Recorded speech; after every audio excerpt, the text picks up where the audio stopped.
ìtàn ìgbésí ayé ọ̀gágun Muritala Muhammed láti ìgbà tó ti gbàjọba títí ọjọ́ ikú rẹ̀. Ọ̀fọ̀ ńlá gbáà ló ṣe orílẹ̀-èdè Nàìjíríà lọ́jọ́ tí Muritala Muhammed jáde láyé. Kí ló fà á tí wọ́n fi rí Muritala Muhammed gẹ́gẹ́ bí ìjọba tó dáa jùlọ? Àti pé kí ló dé tí orílẹ̀-èdè Nàìjíríà ò lè fi gbàgbé ọ̀gágun Muritala Muhammed gẹ́gẹ́ bí olórí orílẹ̀-èdè nígbà náà? Ìtàn ọ̀hún lẹ fẹ́ gbọ́ báyìí, ẹ wá nǹkan fìdílé. Ẹ jẹ́ ká ṣíà ètò yìí pàápàá jùlọ fáwọn tí wọn ò mọ̀ tàn, àwọn tí wọn ò mọ bọ́rọ̀ náà ṣe jẹ́. Iku Muritala yìí ni wọ́n fi orúkọ rẹ̀ jẹ́ àwọn agbègbè bíi Muritala Muhammed International Airport, bíi Muritala Muhammed Square, bíi Muritala Muhammed Street, èyí tó pọ̀ káàkiri nígboro Èkó. Tí wọ́n tún fi tẹ owó kan jáde tá à ń pè ní 20 naira, táwọn kan ń pè ní múrí kan. Kí ló dé torílẹ̀-èdè Nàìjíríà ò lè gbàgbé ọ̀gágun Muritala Muhammed? Kí Muritala Muhammed tó di olórí orílẹ̀-èdè yìí, Yakubu Gowon òun náà ló jẹ́ olórí orílẹ̀-èdè yìí tẹ́lẹ̀ rí. Yakubu Gowon ló lọ sí ìpàdé kan èyí tí wọ́n pè ìyẹn ní ilẹ̀ Rwanda. Yakubu Gowon lọ sí ìpàdé àwọn olórí orílẹ̀-èdè ní Áfíríkà èyí tó wáyé ní Kampala ìyẹn ní orílẹ̀-èdè Uganda. Ìpàdé yìí sì wáyé ìyẹn lọ́dún 1975. Èròǹgbà àwọn tó ń jẹ́ ọmọ ogun èyí tí wọ́n ń bá Yakubu Gowon ṣiṣẹ́ òun náà ni pé kí àwọn tán lọ sí orílẹ̀-èdè yìí káwọn sì gbàjọba lọ́wọ́ ẹ̀. Gba òun náà ni wọ́n yàn gẹ́gẹ́ bí ẹni tó máa yin àwọn ẹ̀ṣọ́ èyí tó máa tẹ̀lé Yakubu Gowon lọ sí orílẹ̀-èdè Uganda yìí. Bẹ́ẹ̀ gẹ́gẹ́ ni wọ́n sì tẹ̀lé dé pápákọ̀ òfurufú níbi tí bàálù rẹ̀ ti gbéra. Bí bàálù rẹ̀ sì ti fò, òun náà ni Gba àti àwọn ìgbìmọ̀ tí wọ́n jọ fẹ́ dìtẹ̀ gbàjọba lọ́wọ́ ẹ̀ ìyẹn fún ọ̀gágun Muritala tí ń súré kiri láàrin ara wọn. Bẹ́ẹ̀ gẹ́gẹ́ òun náà ni wọ́n sì lé Gowon kúrò lórí àlééfà tó tó di pé ilé ọjọ́ náà mọ́. Nígbà tí Gowon tó dé Kampala ìyẹn lórílẹ̀-èdè Uganda, òun náà ló gbọ́ pé wọ́n mà ti gbàjọba, kò sì lè padà sórílẹ̀-èdè Nàìjíríà mọ́, ló bá kúkú gba London lọ. Èyí wáyé ní ọjọ́ 21 oṣù keje ní 1975. Lásìkò yìí gan pẹ̀lú Muritala Muhammed tó jẹ́ ó ní wọ́n fẹ́ kó jẹ́ olórí orílẹ̀-èdè kò sí nílé lásìkò yìí, òun gan wà lókè òkun. Ni wọ́n bá ránṣẹ́ pé nígbà tó dé wọ́n bẹ̀rẹ̀ ìpàdé èyí tí wọ́n fẹ́ ṣe láti mọ̀ bí àwọn yóò ṣe tò ètò ìjọba náà. Bẹ́ẹ̀ àwọn ìgbìmọ̀ ológun yìí wọ́n ti ṣètò òfin tuntun èyí tí wọ́n máa lò láti lò ní àsìkò ìjọba Muritala Muhammed yìí. Nígbà tí wọ́n ka ń tó wà nínú òfin náà tí wọ́n sì fi èyí lọ Muritala Muhammed. Nígbà tí Muritala Muhammed gbọ́ èyí, ó sì yarí. Ó lóun ò lè ṣe irú ìjọba èyí tí wọ́n kà sóun lẹ́sẹ̀ yìí nítorí pé òun ti ní lọ́kàn òun tóun fẹ́ ṣe láwọn àsìkò ìjọba tòun o. Nítorí nínú ìwádìí ó náà ní Gba ti sọ nínú ọ̀rọ̀ rẹ̀ èyí ò ní tó kọ́lẹ̀ lọ́jọ́ náà. Ohun tó wà nínú ọ̀rọ̀ tí wọ́n bá sọ nínú ìpàdé náà ni pé gbogbo àwọn tí àwọn jọ dìtẹ̀ gbàjọba òun náà ni àwọn ó sì dipò tó ga mú nínú ètò ìṣèjọba Muritala Muhammed. Ṣùgbọ́n Muritala Muhammed fárígá, ó sì bínú gidigidi gan pẹ̀lú àwọn ọ̀rọ̀ yìí àti àwọn nǹkan míì tí wọ́n sọ èyí ò ní tó lè da omi àlàáfíà orílẹ̀-èdè rú tí ètò àjẹbánu àti àìnífẹ̀ẹ́ ọmọlàkejì ṣeéṣe kó jẹyọ ńbẹ̀. Ni Muritala Muhammed bá ní rárá òun ò lè ṣe bẹ́ẹ̀, ló bá bínú kúrò nínú ìpàdé náà. Gba sọ̀rọ̀ síwájú, ó ní gbogbo ọ̀nà táwọn mọ̀ táwọn lè fi bẹ Muritala Muhammed òun náà làwọn sọ nígbà náà, ṣùgbọ́n Muritala Muhammed ò gbà.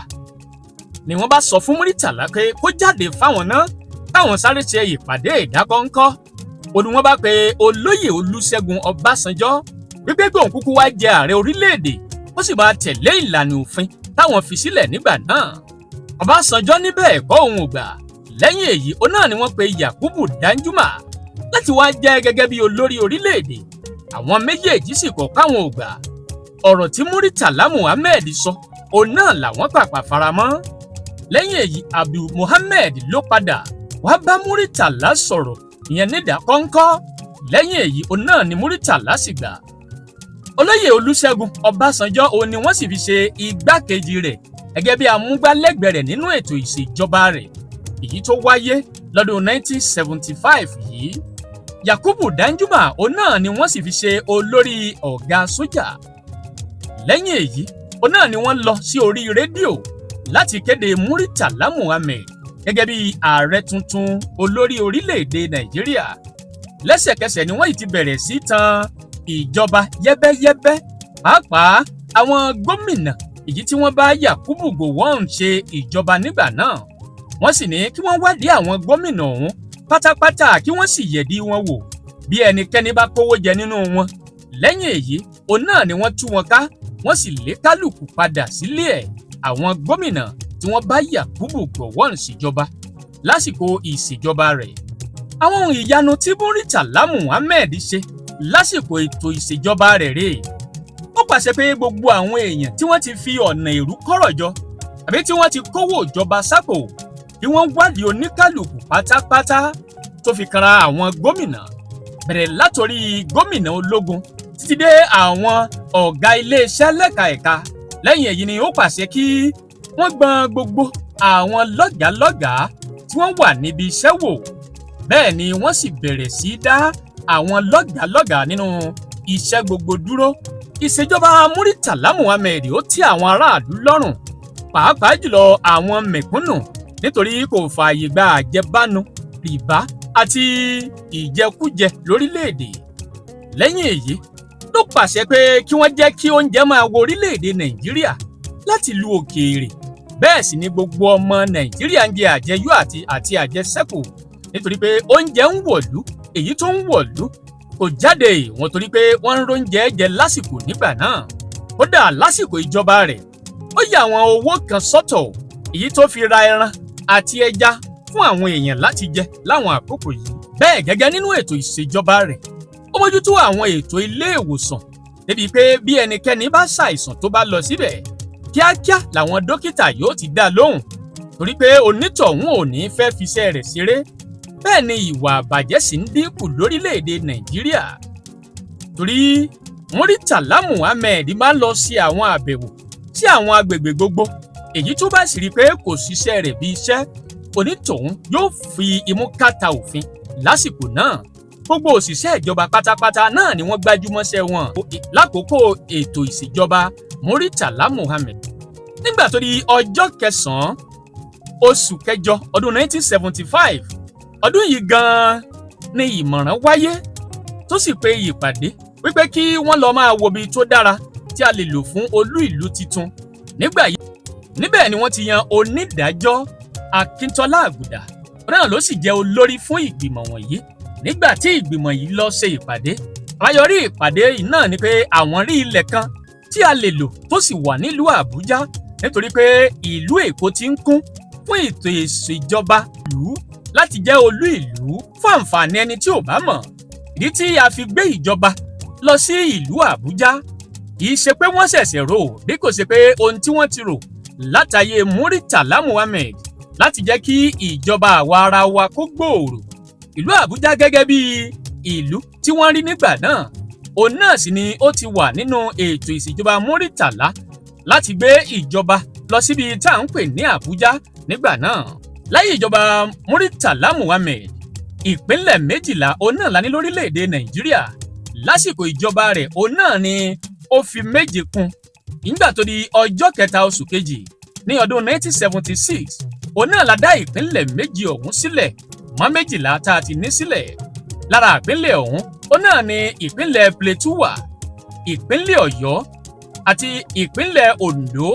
Wọ́n dá ìpínlẹ̀ Ògùn sílẹ̀ nígbà náà, ìpínlẹ̀ Anambra, wọ́n dá ìpínlẹ̀ Imo sílẹ̀ àti ìpínlẹ̀ Niger.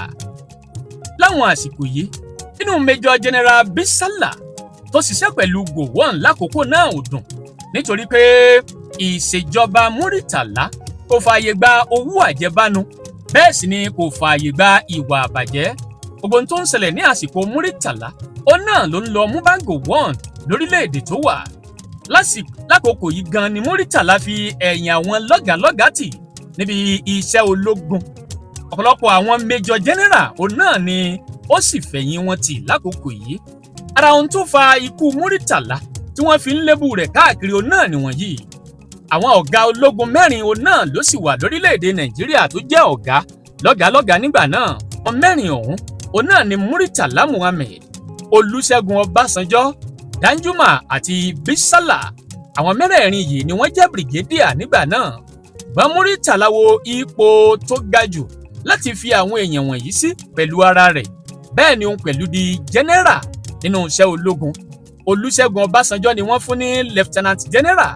Bẹ́ẹ̀ ni Danjuma wọ́n fún náà ṣe lieutenant general. Wọ́n sì fún Bisala ní major general. Oyè tí wọ́n fún Bisala yìí ó wà lára ohun tó fi ń gbèrò láti gba ìjọba Muritala Muhammed. Èyí sì fa ìkùnsínú fún Bisala nítorí oyè rẹ̀ kéré sí oyè lieutenant. Bisala ló jẹ́ ọ̀gá fún Danjuma kó tó di pé wọ́n dìtẹ̀ gbàjọba lọ́wọ́ Gowon. Ṣùgbọ́n Muritala sọ Danjuma di ọ̀gá sójà, ó sì tún gbé Danjuma ga ju Bisala lọ. Lẹ́yìn èyí ni Bisala bẹ̀rẹ̀ sí rojọ́ Muritala Muhammed káàkiri, ó sì ń fẹjọ́ rẹ̀ sùn àwọn lọ́gàálọ́gàá sójà. Níbẹ̀ ni àwọn ti gbà á nímọ̀ràn wípé bó bá kọjú sí ẹ kó tà, bó bá kù wọ nìkan kó tèrò ara rẹ̀ pa. Níbẹ̀ ni ó ti gbèrò láti ba ìjọba Muritala Muhammed jẹ́. Bẹ́ẹ̀ ló sì ń gbèrò láti gba ìjọba lọ́wọ́ Muritala Muhammed. Báyìí ló ṣe wá àwọn ọmọ kéékèèké sójà tí oyè wọn kò ju oyè major lọ. Wọ́n sì jọ ń gbìyànjú láti jọ ṣe ìpàdé pọ̀ láti gba ìjọba lọ́wọ́ Muritala. Bó sì ń gbèrò yìí, òun náà ló ń sọ fún Gowon. Nígbà náà ni wọ́n pàdé ọkùnrin kan lára ni tí wọ́n yàn tí orúkọ rẹ̀ ń jẹ́ Dinka. Òun náà ni wọ́n gbéṣẹ́ lé lọ́wọ́. A ó tún pàdé láti parí abala kejì ètò yìí láṣẹ Olódùmarè. Ìkànnì Ọmọ Aláṣẹ Media ẹ má kó ń bẹ́ o. Láìpẹ́ yìí a tún fi sí ìkànnì yìí. Ẹ jẹ́ á share, ẹ jẹ́ ká pín.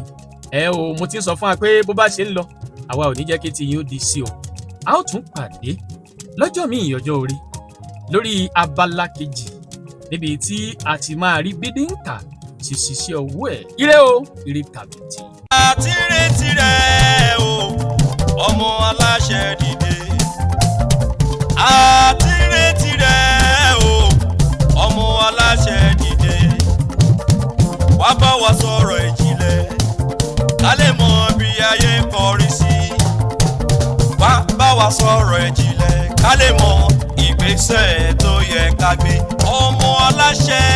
Àtìrètí rẹ̀ o, ọmọ aláṣẹ.